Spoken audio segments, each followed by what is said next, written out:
Hi guys, it's Mira from Coreandarlions. Okay, so we are on to the Magician. This is renamed in this deck as Magic, and it is includes Merlin and Vivienne. Now she and Merlin have about 200 different variations of their story. So I am only going to go with one version.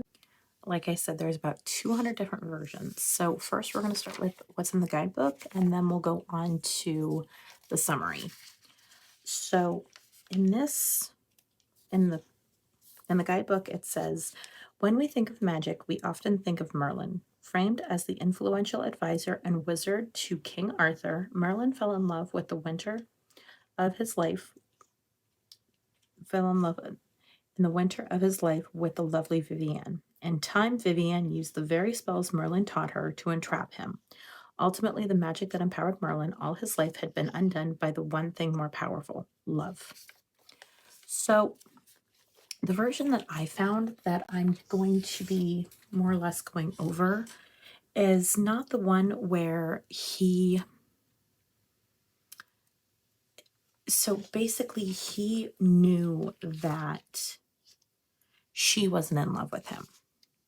He knew that, but he was old, he was lonely, and he wasn't always thinking straight. And that's something that was reiterated in this particular like manuscript kind of summary more than once.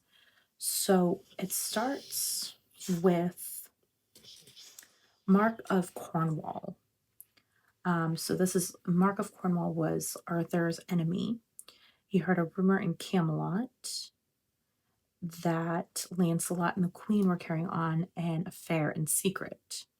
So he sends Vivienne, his paramour, to Camelot to take advantage, stir up trouble, be as kind of mischievous as possibly could be so he could get his hands on all of this. So he first goes, when she arrives, she goes to Guinevere. She lies, she gets safe passage. So she starts doing her job, what she's here for, which is just causing a lot of unrest. And she wants to gain the confidence of Arthur, but Arthur doesn't want anything to do with her. So she got more determined because she became a laughingstock because everybody found out. It's like high school. Everybody knows. So we know that Merlin was very important to Arthur. So she feels that she has to gain Merlin's affections to be able to get in with Arthur. Seems like a legit idea. So Vivienne claimed to be in love with Merlin. Well, he knows. He's like, he doesn't do anything about it. He just says, yeah, I know she's lying, and basically just kind of lets it go on. Well, he decides he wanders alone on the beach, and then he drifts off, and Vivienne follows him. So they end up ashore in Brittany and continue to wander to the forest of Broceliande. Broceliande? I have no idea if I even pronounced that correctly. So apparently Merlin had mentioned to her, or in passing in some variation, that there was this charm. He could, through the spell, a man could be made as if imprisoned in an impregnable tower and would be invisible to all the world except the one who worked the charm. So Vivienne decides she wants to learn this. So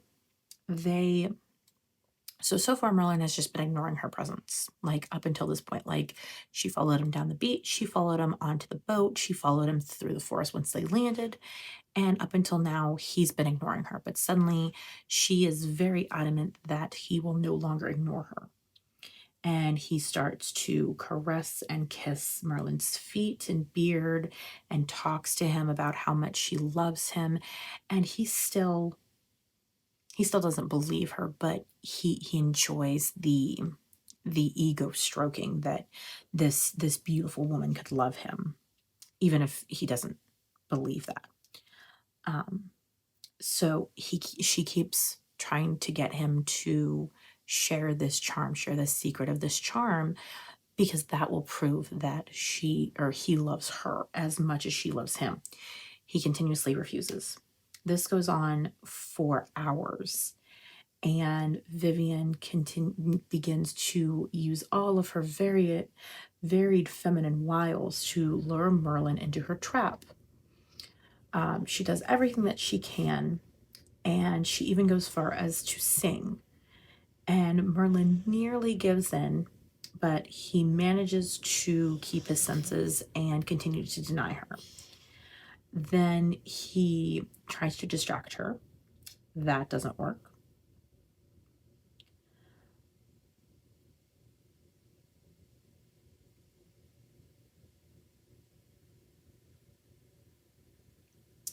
He tries to divert her attention by telling him about about his past and all this other stuff, but it doesn't work. And he tells her the origin of the charm, but all she realizes is that he's weakening.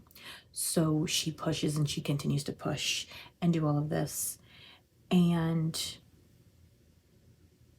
he realizes how vicious and evil she is by this point, because she's still trying to demand that he tell her. And he calls her harlot. He finally reaches the end of his rope, and he calls her a harlot. And she pretends to feel wrong and misused.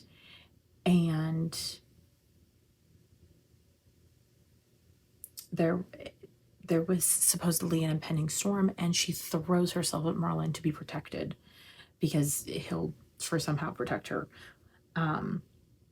He takes pity on her, and he teaches the charm, and then he goes to sleep. He's exhausted, so he falls asleep. And while he's sleeping, she weaves the charm, and he is then turned into a tree and left there. So I can completely understand why, to some degree I can kind of understand why this is part of that, because he was very powerful. But like it says, ultimately the magic that empowered Merlin all his life had been undone by the only thing more powerful, love. So you could probably, like I said, there's about 200 renditions of this story. I know I read a couple people that said Merlin was actually thought to be very dubious and kind of evil in his own right. So I could probably even take that kind of sentiment and see that Vivian was protecting everyone else by, forcing him, by using this charm and forcing him into a tree. So that's really all, that's really all it says for this particular rendition. But yeah, so it makes it very interesting to kind of think that she was doing this. And I think you kind of have to look at it as there's a reason they're on the magician card and not, say, the lover's card, because he knew. If we go with this particular rendition, he knew that she was lying. Did he do anything about it? No, he basically ignored her and let her continue. He didn't really force her to stop. He just kind of said, oh yeah, totally not a thing. But then in the end, she got the upper hand at the end of it all. So I think there's probably more you can entangle from that. But it's definitely something that I will be kind of looking at, in my own time. But I just kind of wanted to give you guys a little bit of a kind of a look-see. I don't know much about, I know a little bit about like Merlin, and I know she was called Nimue, and that he did eventually, he was eventually locked into a tree, and Lady of the Lake, and the sword, and all of this. But yeah, it's a rabbit hole that, any of us could go down for quite a long time. But even just using the guidebook and reading a couple renditions of the story kind of helps give you a little bit more of a look-see into how this particular card can be skewed from magic solves everything. And it really doesn't. I mean, it didn't save Merlin. He still ended up under the wiles of a woman that he effectively let control him and just gave up. He didn't really he didn't nip it in the bud when he could have, and ultimately he paid for that.